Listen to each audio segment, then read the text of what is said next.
In the past, we have published some articles on the signs the public can look for which would indicate the approach of nuclear war. But these were academic articles, lectures on paper, theoretical. Today, we are going to do something different. In today's deep dive, we are going to look at a fictional account of the weeks and days leading up to nuclear war. In this, we will follow the Thompson family of Los Angeles as they face the approach of the unthinkable. What signs will they see? What information will they get and not get when nuclear war is on the horizon, near, and on the doorstep?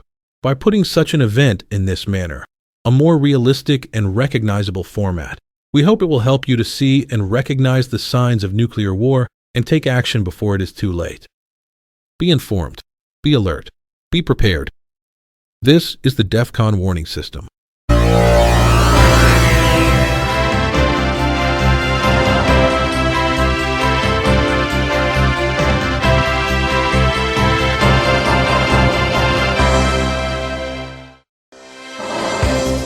One month before the attack. It's a calm Wednesday evening in Los Angeles, about 1 month before the unthinkable. The Thompson family sat around the dinner table in their cozy suburban home, the TV murmuring in the background. 15-year-old Alex scrolled through his phone, half listening to the news anchor. Rising tensions in Eastern Europe, diplomatic talks falter. On screen, stock footage showed military jets and angry politicians at podiums. Probably just more posturing, thought Mark Thompson as he reached for the salad bowl. Mark, the father, had lived through countless global flare-ups on the news. They've been flying bombers near our airspace again, he noted casually, recalling a headline he saw earlier. Russian planes playing cat and mouse off Alaska, but they do that all the time. It's just routine posturing, not a real attack prep. He glanced at his wife to gauge her reaction. Linda Thompson frowned slightly, brushing a strand of hair behind her ear. She'd been more anxious about the news lately. I heard they intercepted 2 of those bombers today. They came very close, she says, her voice low. On TV, the news showed a world map with arrows near a foreign border. The anchor mentioned large-scale military exercises by a Eurasian power. Mark waved a hand dismissively. Exercises are normal too. Big countries flex their muscles with war games every year, he said, echoing what analysts often point out about routine drills. Remember last summer? They sailed the destroyer near our allies' coast, and everyone freaked out, but nothing came of it. 13-year-old Emily pushed peas around on her plate, not entirely understanding. Are we going to war, Dad? She asked quietly. Linda shot Mark a concerned look. He softened his tone. No, honey, there's always something scary on the news, but it rarely means a real war is coming. He forced a chuckle. Leaders talk tough a lot, threatening, red lines, and retaliation, but mostly it's for show. They've rattled sabers like this all my life, and we're still here.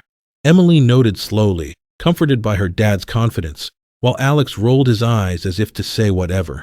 As they clear the dishes, the broadcast shifted to a stern-faced official at a podium. Announced its withdrawal from the last nuclear arms control treaty today. Mark paused to listen. The reporter explained that after months of accusations, the adversary nation's government had suspended a key disarmament pact. Linda's brow furrowed. That sounds bad. Why would they end a treaty that keeps us safe? Mark sighed. It is concerning, he admitted, but it could be a negotiating tactic. Still, it's not a good sign. He recalled reading that when countries pull out of arms agreements and stop talking, it can remove constraints that keep peace. Let's see if diplomats can pull something together. He tried to sound hopeful, yet a sliver of worry lodged in his stomach. That night, after the kids retreated to their rooms, Mark scrolled his tablet for more news. He found an analysis piece titled, How to Recognize Signs of Approaching Nuclear War. Intrigued, he reads through the bullet points. False alarms, military patrols, harsh rhetoric. Those alone don't mean war, it said. Real warning signs include things like unscheduled troop movements toward borders, evacuations of embassies, breakdown of diplomatic contacts, and raising nuclear alert levels. Mark glanced over the top of the tablet at Linda, who was folding laundry on the bed. Hey, Han, he said, this article breaks down what to really watch for. It basically says not to panic over saber rattling, but if we start seeing multiple serious moves at once, then it's time to worry. Linda stopped and listened as he continued. For example, If they start evacuating embassies or moving nukes around, that's a big red flag. And if diplomats stop talking entirely, well, that's when war is close. Linda's lips pressed together. Are any of those happening now? Mark shook his head. No, at least not yet. Talks are tense, but still ongoing. No evacuations or anything reported. So we're okay, I think. Satisfied, he set the tablet aside. They both want to believe that life would carry on as normal. Before turning in, Linda checked on Emily, finding her daughter typing a message to a friend. "Mom," Emily whispered. "My friend Jess said her dad is thinking of canceling their Thanksgiving trip because of, the war worries." Linda's heart ached seeing the worry in her 13-year-old's eyes. She sat on the bed and stroked Emily's hair. "Let's not get ahead of ourselves, sweetie. There is no war right now. Sometimes adults get nervous and rumors fly around. But you have school tomorrow, and we're still planning Thanksgiving at Grandma's." Emily nodded and huged her. Down the hall, Alex was on a voice chat with a buddy from school. "Dude, if it actually goes down, LA would get nuked first," his friend insisted dramatically. Alex scoffed, though his face was pale. "Shut up, it's not going to happen," he muttered, shutting his laptop. For the Thompson family, the crisis remained a distant thundercloud, worrying, but far on the horizon. They slept uneasily as that first week ended, unaware of how quickly the storm was moving ashore. 2 weeks before. 2 weeks later, the world's mood has darkened. The calendar showed mid-November. For the Thompsons, it felt like a different reality from Halloween just past. In the morning, Mark stepped outside to retrieve the paper. Old habits die hard. He still likes a physical newspaper with his coffee. The headline made him catch his breath. Border standoff escalates. 100,000 troops mobilized. The story reported that the adversary nation has moved massive armored divisions toward its neighbor's border without explanation. Satellite images plastered the internet, showing columns of tanks and artillery stretching for miles. It's an unscheduled, large-scale troop movement, exactly the kind of serious omen Mark read about. And it's not alone. Allied governments are evacuating embassy staff from that region as fast as they could. Overnight, the State Department urged all American citizens to leave the threatened countries. This is different, Mark murmurs, a cold pit forming in his stomach. Inside, the family gathered around the TV, drawn together by the urgency of news updates. Cable news showed buses of diplomats' families arriving at European airports amid flashing hazard lights. Linda remembered Mark's words. When embassies start pulling people out, it means they think war is possible. She looks at him, eyes fearful. Mark just nodded gravely. The anchor listed other developments. The adversary's president refused a scheduled call with the U.S. president. An emergency summit has been canceled. Diplomacy is breaking down in real time. "They're not even talking to us anymore," Linda said, voice hushed. Mark swallowed hard. Silence where there was once dialogue. That was another bullet point from the article. He never imagined he'd witness it so soon. That afternoon, at school, Emily's class was abuzz. Some teachers tried to carry on with normal lessons, but in history class the crisis is all anyone could discuss. "My mom bought a bunch of canned food last night," said one girl behind Emily. "She said maybe we should be ready, just in case." Across town, at Alex's high school, it was even harder to ignore. During lunch, a group of students huddled around a phone watching a presidential address being live-streamed. Alex pushed in to see. On screen, the president sat behind the resolute desk, the Oval Office backdrop familiar yet ominous today. "We do not seek conflict," the president was saying solemnly, "but we must be prepared for any scenario. I have ordered our military to increase its readiness in response to the unprecedented buildup abroad." Alex's heart skipped. Increase readiness? Some of his classmates whispered that meant a DEFCON level change, maybe DEFCON 3 or 2, they guessed, recalling bits of trivia about the Cold War.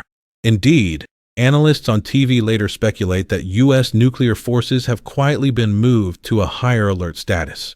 Bombers were seen dispersing to different airfields, and ballistic missile submarines slipped out of ports to unknown positions. Those strategic moves were usually reported in the specialist press, not blared in headlines, but Mark found them in the Evening News Digest. Two stealth bombers departed Whiteman Air Force Base in Missouri, Ohio-class submarines put to sea from Kitsap. Minuteman III missile crews put on heightened alert. For Mark, each line read like another weight on his chest. Nuclear forces being primed. It's the nightmare scenario materializing. That night, Linda urged Mark to stock up on supplies. Just in case, she said, trying to sound casual, but her voice trembled. At the grocery store, they found Els busier than usual. They were not alone in their thinking. A few shelves lay empty, bottled water and batteries were in short supply. Mark pushed the cart while Linda grabbed canned goods and first aid items. She also secretly added a pack of iodine tablets, which she saw recommended online for radiation exposure. As they checked out, the clerk sighed. It's been like this all day. People are saying we might not get deliveries for a while if things get worse. Mark gave a thin smile and nodded, both of them understanding the unspoken, if war breaks out, behind the clerk's words. On the drive home under a darkening sky, they passed a gas station with a line of cars stretching around the block. Rumors of a fuel shortage or price spike have triggered a mini panic. Mark remembered another line from that article. Governments might start stockpiling critical resources like fuel or food. It seemed ordinary citizens were doing the same. When they got back, Alex was on the porch tossing a football anxiously between his hands. Coach canceled practice, he reported. He said some parents want their kids home before dark in case of, I don't know. Alex's bravado was gone. He looked like the worried 15-year-old he truly was. Mark patted his shoulder. We got some extra groceries. Help me unload, sport. After dinner, the family gathered intentionally to talk, something they hadn't done in a while. Mark laid out a portable radio, a flashlight, jugs of water. Linda checked their first aid kit. Emily eyed the supplies nervously. Are we preparing for a nuclear war? She finally asked in a small voice. No one spoke for a moment. Mark took a deep breath. We're just being cautious. It's like preparing for an earthquake or a bad storm, he explained gently. Odds are we won't need any of this, but it helps to be ready. Duck and cover, Emily said, recalling an old phrase they learned in a brief school unit about the Cold War. A weak chuckle broke tension in the room. Something like that, Linda said, pulling her daughter in for a hug. Mark forced a smile. Remember, most crises don't end in disaster. We just hear about the scary stuff more. He was trying to convince himself as much as the kids. Before bed, Mark stepped outside for fresh air. The Los Angeles night sky was hazy orange from city lights and smog. Everything looked the same as ever.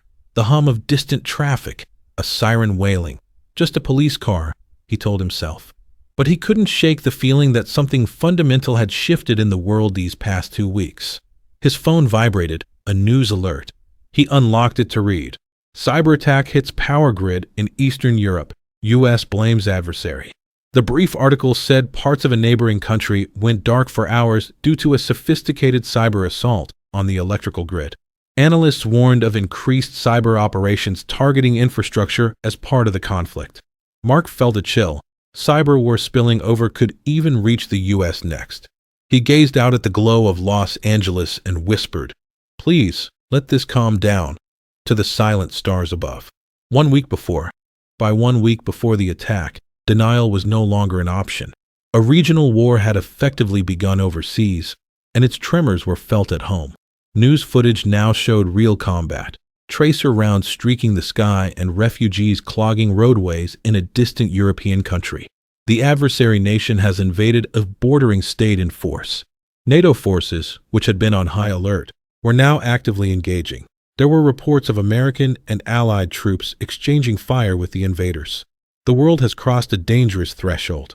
On a Monday morning, the Thompsons woke to a jarring emergency alert on their phones. The loud buzz and screeching tone made Linda jump from the bed. Her heart pounded until she reads it. This is a test of the emergency alert system. A test at 7 a.m.? On TV, a banner scrolled, "Nationwide Emergency Alert System Test in Progress." Mark muttered. They usually announce these well in advance. Did we know about this? They didn't. It seemed impromptu, almost like officials were making sure the warning system still worked after decades of peacetime complacency. In Los Angeles, a few of the old Cold War-era air raid sirens actually held briefly, startling residents who hadn't heard those sounds in decades. The city had over 250 civil defense sirens in the 20th century, installed to warn of incoming attacks from Russia. They were abandoned in the 1980s, but now, suddenly, a handful have been repaired and set off in this test. Mark and Linda stood on the porch and heard a distant wail rise and fall. It sent a shiver down their spines. "I never thought I'd hear that sound for real," Mark whispered. The government insisted these measures were just precautions. At a press briefing in Washington, the Homeland Security spokesperson urged the public to remain calm. "We are doing routine readiness checks. This is not because an attack is expected imminently," she emphasized. But the subtext was clear. They wouldn't be testing nuclear warning sirens and phone alerts nationwide if things weren't dire. The public's trust wavered. Linda kept the TV on a news channel all day as she teleworked from home, the kids' schools having pivoted to remote learning for the week, officially due to security concerns and to keep families together. One commentator noted that civil defense measures were quietly being dusted off. Pamphlets on what to do in a nuclear strike have appeared on government websites, and local authorities were checking community shelter locations. New York City's own emergency management even released a video PSA on surviving a nuclear attack, something almost unthinkable until recently. When officials start talking about fallout shelters and running public service announcements, the commentator said, that's when you know they're taking the nuclear threat seriously, even if they won't say it outright. Linda watched this and immediately downloaded a copy of FEMA's Nuclear Explosion Response Guidelines for her own peace of mind. Mark, meanwhile, decided to fill up the family car and keep it gassed, a habit he read about, in case they need to evacuate on short notice. At the gas station, he overheard two men arguing. "No way I'm sticking around here if it goes south," one man said loudly. "I got family up in the Sierras. Better chance out there than Ground Zero LA. The other man shook his head, yelling back, "You're overreacting. Leaving will just cause chaos. The government hasn't told anyone to evacuate." They noticed Mark listening and fell silent. Mark paid and drove off, unsettled. Evacuating Los Angeles. The thought had crossed his mind too, but where would they go? And if everyone had the same idea at once, the highways would be gridlocked death traps. No official evacuation orders had been given. In fact, no government figure has even dared suggest civilians leave cities. Mark understood why. An evacuation order for a place like LA or New York would incite mass panic and practically admit that nuclear war was expected. Still, he wondered if not ordering evacuations was a mistake. Are they going to wait until the last minute? He thought grimly. At home, Alex and Emily noticed their parents' tension. Alex tried to lighten the mood by suggesting they watch a movie together. "How about something fun? Maybe a comedy?" he offered with a half smile. They settled in the living room and attempted a semblance of normal family time, popcorn and all. But halfway through the film, another special news report interrupted.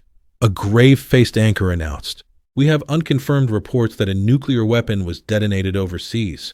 The words hit like a punch. Mark fumbled for the remote to turn up the volume. The anchor continued, voice unsteady. "Possibly a tactical nuclear explosion at a military base in Eastern Europe. U.S. intelligence believes the adversary may have used a low-yield nuclear device on advancing NATO forces." A stunned silence fell over the Thompson living room. Linda's hand flew to her mouth. Emily began to cry softly, and Alex's eyes were huge, fixed on the TV. They used a nuke?" he whispered, incredulous. Mark felt the color drain from his face. On screen, they showed a grainy satellite image of a mushroom-shaped cloud over a smoldering area, though details were scarce. The anchor stressed that this is not yet confirmed by the White House. But moments later, the president appeared in an unscheduled address from the West Wing. He looked visibly shaken, but determined. "My fellow Americans," he began, "it appears the conflict in Europe has taken a desperate and terrible turn. If reports are accurate, a nuclear explosion has occurred on the battlefield." He paused to let the gravity sink in. Linda wrapped her arm around Emily tightly. The president continued, condemning the use of nuclear weapons and warning the adversary nation in stern language. "Any nuclear attack on our allies or our forces will be met with a decisive and overwhelming response," he declared. He did not explicitly say nuclear response, but everyone could read between the lines. He also announced he's requesting an emergency session of the UN Security Council. In closing, he urged Americans to remain calm and united. "We have contingency plans for scenarios like this. and our military is fully prepared. There is no need for panic. We will get through this together." Mark clicked off the TV after the speech ended. The family sat in the dimly lit living room, stunned. A nuclear weapon has been used in war, something that hasn't happened since 1945. "I can't believe it," Linda finally said. "They actually did it." Mark rubbed his temples. He remembered one analysis he read. When leaders start to see nukes as usable, the unthinkable becomes thinkable. That mental barrier had indeed broken, he reflected bitterly. Alex suddenly got up and walked to the window, looking out at the quiet street. "Should we leave the city now?" he asked, his voice trembling despite trying to sound tough. "If they used one there, what if they shoot missiles at us?" Mark and Linda locked eyes. It's the conversation they've been avoiding. "Maybe we should go to my parents' place in the desert," Linda said quietly. Mark hesitated. Her parents lived in rural Arizona, somewhat safer from blast zones, perhaps, but the trip was 8 hours and fuel might be scarce. "If we're going, we have to go soon," Mark conceded, thinking of that gas station argument. Emily pleaded, "I don't want to leave Muffy," clutching their bewildered cat. Linda shook her head. "We'd take Muffy, of course." Ultimately, they decided to stay put, at least for now. The roads might not be safe, and there's no official word to evacuate. Instead, Mark double-checked their prep. He cleared out a corner of their windowless downstairs pantry as an improvised shelter spot and lines it with cushions and supplies. Linda filled every container she could with water, just in case the taps go out later. They instructed the kids to pack a small bag each with essentials and keep them by the front door. It's an eerie routine, like preparing for a disaster they still hope won't come. "I feel like I'm living in a movie," Emily wrote in a text to Jess that night. Her friend replied, "Me too. A really bad one." In the darkness before sleep, Mark scrolled once more through the news on his phone. A headline caught his eye. "Intelligence. Adversaries' military communications go dark." The article explained that the adversaries' forces, which previously communicated on channels that Western intelligence could partially monitor, had suddenly gone radio silent or switched to encrypted lines.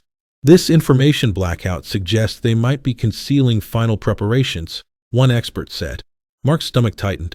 He tiptoed to the kitchen and found Linda still awake, sipping chamomile tea in the semi-dark. He shared the tidbit with her, the adversary's secrecy, and she just shook her head in despair. "They're really going to do this, aren't they?" she whispered, barely audible. Mark gently pulled her into a hug, both of them gazing over at the kids' framed school photos on the wall. "I hope not," he replied, voice cracking. 3 days before the attack, the world stood on the edge of the abyss. Every hour brought fresh bad news.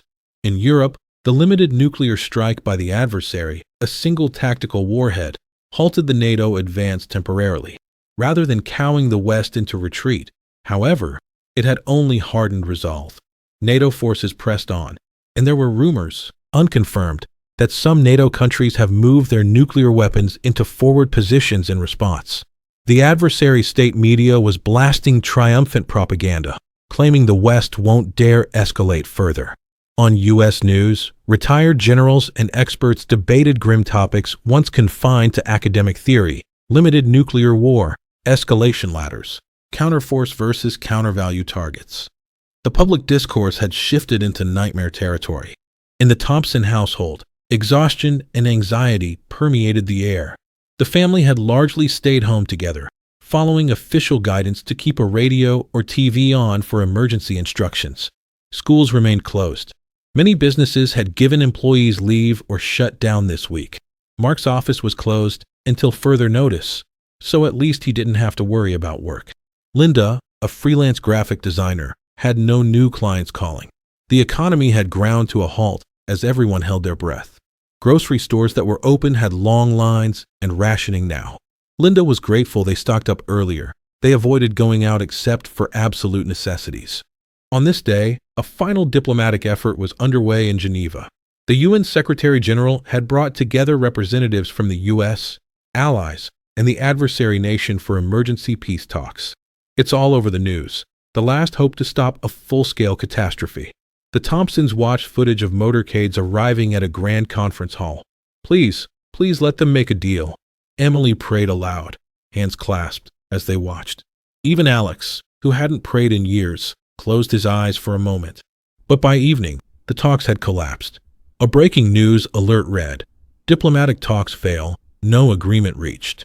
The adversary's delegation walked out after refusing to withdraw from the invaded territory. The Western delegation refused to accept the new status quo. The Secretary General, looking defeated, went on camera to warn that the world faced its gravest danger since World War II. Linda felt tears of frustration. They walked out. They actually walked out, she said in disbelief. Mark just shook his head.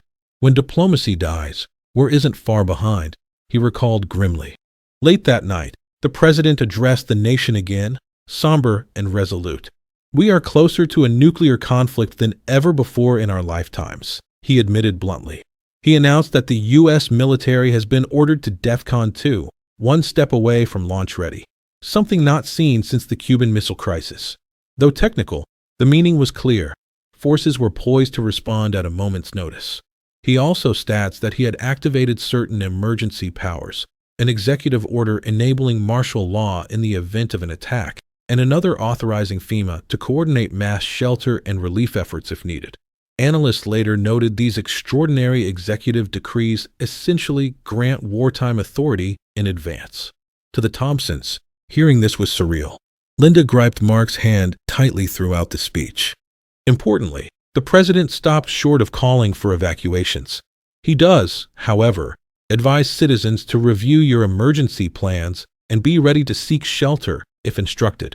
It's the closest the government had come to telling people to prepare for the worst. "We will do all we can to prevent war," the president said, voice heavy. "But we must also be prepared to protect our families and our nation. Stay vigilant, stay prepared, and stay calm." The emergency alert system, he explained, will sound an alarm if an attack is confirmed inbound, giving people time to shelter. Hearing it laid out so plainly that they might hear an alarm and have to hide from nuclear bombs, left the Thompsons sobered and silent. After the address, Mark and Linda tucked the kids into makeshift bedding in the pantry shelter area. It was cramped, but the interior space with no windows was the safest spot they had. It reassured the parents to have the kids close by at night now.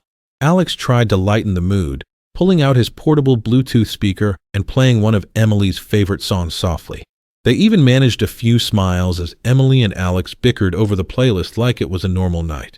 But when the lights were out, Emily whispered in the dark, "I'm really scared." Alex reached over and squeezed her hand. "Me too," he whispered back. In the adjacent kitchen, Mark and Linda sat at the table with a candle burning between them, listening to the quiet. They knew their children were terrified, and nothing in the parenting handbook ever prepared them for this. "Should we tell them it's going to be okay?" Linda asked, tears in her eyes. Mark shook his head sadly. I don't want to lie," he said, voice cracking. "I told them earlier most crises de-escalate. But now," he couldn't finish the sentence. Linda squeezed his arm. "We're doing our best. That's all we can do for them." They held each other, praying silently that somehow tomorrow would bring a miracle. Final hours dawn broke on the final day with a sullen, overcast sky. It was Wednesday morning, roughly a month since the crisis began, and the world stood at DEFCON 2 with a palpable sense that the dam could break at any moment. The Thompsons woke after a fitful few hours of sleep, nerves on edge. No one felt like eating, but Mark insisted everyone have at least a little toast and juice. They needed their strength. News from overnight was not good. Reports indicated the adversary nation had put all nuclear forces on highest alert and dispersed mobile missile launchers into the field. There were satellite photos of ballistic missile trucks leaving their bases under camouflaged nets. Nuclear-capable bomber aircraft had been spotted on runways fueled and loaded. A commentator on TV said solemnly, "They've likely mated warheads to missiles and were preparing for a potential first strike." In response, U.S. and NATO forces were also at maximum readiness. The whole world seemed to be holding its breath, waiting to see who blinks first or who pulls the trigger. Around mid-morning, the final straw came. A loud explosion rocked a U.S. base in Europe, killing dozens of American troops. Initial reports were conflicting. Some say it was a massive conventional missile, others fear it was another tactical nuke used by the adversary. Either way, it was an attack directly on U.S. forces. In Washington, the president convened the National Security Council in an emergency session. Not long after, a statement from the White House declared that the United States will retaliate against the adversary's aggression, and it warned Americans to brace for potential incoming strikes. This is it. The ultimate tripwire has been tripped. Mark had the TV on mute and was instead listening to an AM radio, which is often quicker with alerts. The family was gathered in their pantry shelter space, as they've been instructed to do at the first hint of imminent conflict. Emily clutched Muffy the cat in her arms, stroking the pet's fur frantically. Alex sat next to his mother, jaw clenched, a single tear rolling down his cheek that he quickly wiped away. Linda held the kids on either side, whispering soothing words she didn't truly feel. Mark, nearest the door, kept one eye on the window down the hall. Through a gap in the curtains, he saw neighbors outside, hastily rushing somewhere with bags. Some were looking at the sky. One neighbor caught Mark's eye through the window and gave a little wave before hurrying indoors. It struck Mark that it was a gesture of solidarity, maybe even goodbye. Time seemed frozen. Each minute stretched unbearably. Mark's heart was thudding so loudly he wondered if the others could hear it. The radio squawked static and occasional fragmented chatter. He caught phrases: missile launch detected, radar tracking. Waiting for confirmation, his pulse raced. He turned to the family, voice tight but calm as possible. "Kids, put on your headphones now, like we talked about." They both slipped on some old over-the-ear headphones, a makeshift attempt to protect against the coming blast noise. Linda had 2 more pairs ready, one for her, one for Mark. Mark kept his off for the moment, straining to hear the radio. Suddenly, a distinct alert tone pierces the room, an unmistakable sequence of sharp, oscillating tones from every phone at once. It was the emergency alert system, forced through cell networks. Each phone screen lit up with the message everyone has dreaded: emergency alert, ballistic missile threat inbound. Seek immediate shelter. This is not a drill. Almost simultaneously, the air outside filled with a chilling sound: sirens. The old air raid sirens of Los Angeles, silent for decades, now rose in a haunting wail. Their mournful tone echoed through the neighborhoods, a sound straight out of distant history, now signaling the ultimate horror in the present. Mark and Linda exchanged one last look, a mixture of terror, love, and apology for all that was left unsaid. Linda pulled the children close, her arms around their heads. Mark finally put on his own pair of headphones and crawled into the cramped space beside them, yanking a mattress up as a flimsy shield. Above the sirens, a new noise grew, a deep rumbling roar as of distant jets or rockets, coming from everywhere at once. Mark squeezed his family tight, his eyes shut, heart hammering. In those final seconds, the only sounds were Emily's soft sobs muffled in her mother's sweater, Alex whispering, "I love you," to everyone, Linda humming a lullaby tuned despite her shaking, and the air raid sirens blaring their relentless alarm. The Thompsons braced together in darkness, as the world around them descended into the unimaginable, and the sirens screamed on and on. This is the DEFCON warning system.